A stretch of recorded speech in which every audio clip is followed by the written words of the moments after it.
Hello, and welcome to the first webisode of the College Kitchen Chef. My name is Kelley Williams, and I am so excited to be doing our first webisode. Now, before we begin, I want to give you a little bit of background of exactly what this show is going to encompass. I want to do this program to empower college students to eat healthy, fulfilling meals without breaking their bank. So let's look into the cost benefits of actually creating and planning your own meals in advance. Okay, let's go to the numbers. Let's say that the average college student eats about 2 meals a day. We'll say that most college students skip breakfast and go straight to lunch and dinner. So we'll say about $10 per meal when you get a full-size meal, and that equals about $20 per day. And there's 7 days in a week, and that's $140 per week, which equals a whopping $560 per month. Oh goodness. So let's take a closer look into my kitchen so we can see what you need to put on your grocery list.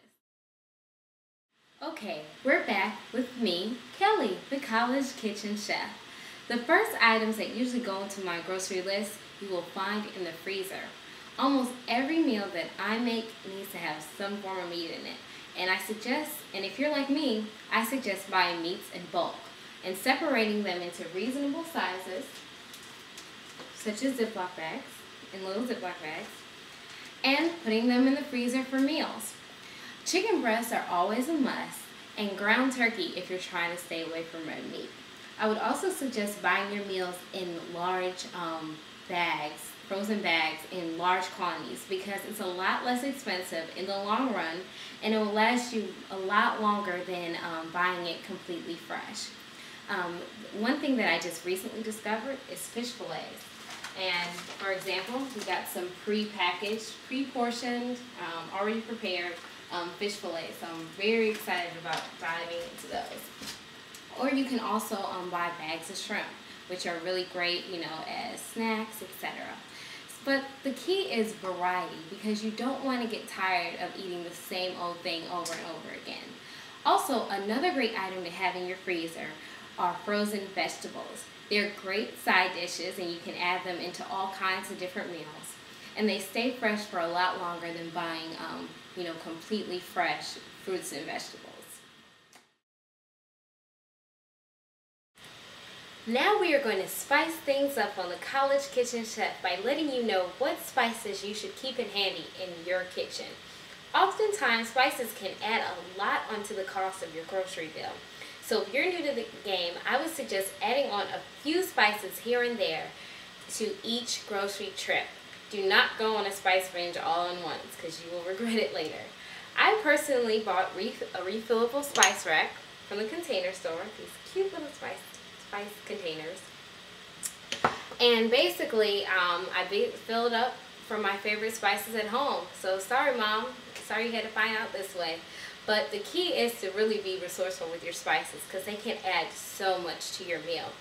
And when my grandmother, who lived with us, had a heart attack from those many years of eating salt, our family was basically forced to find alternatives to seasoning. So I tend to stay away from salt for most of my recipes, or either I put just a little bit in it. But you can do so much with your spices without even adding salt. Now I'm going to go through a list of spices that you absolutely have to have in your kitchen.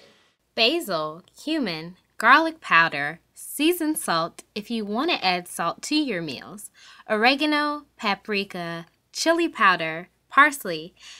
If you are a baker, I would suggest getting ground cloves, nutmeg, and ginger. I also love Mrs. Dash because it's flavorful without the salt. Also, various seasoning brands offer flavors specific to their brand. Tones offers 2 seasonings that I love called rosemary garlic and garlic and herb.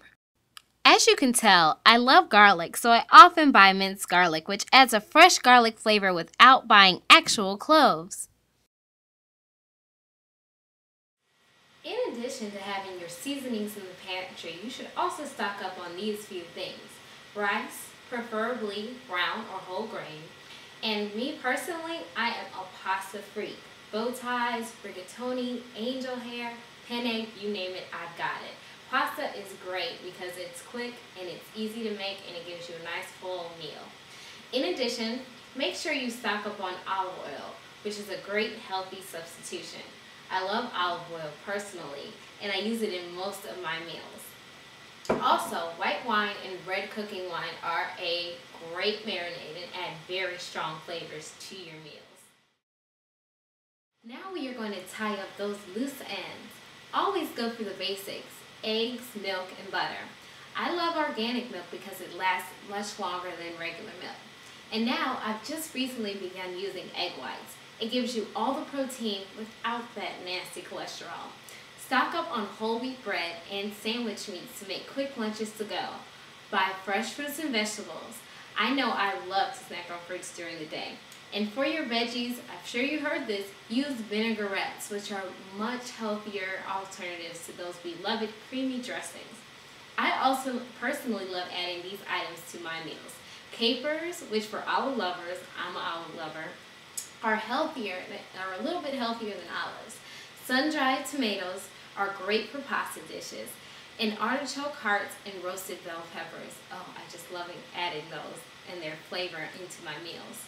But at the end of the day, it's really about you. Pick out and add your own flavor and your own finishing touches to your own meals.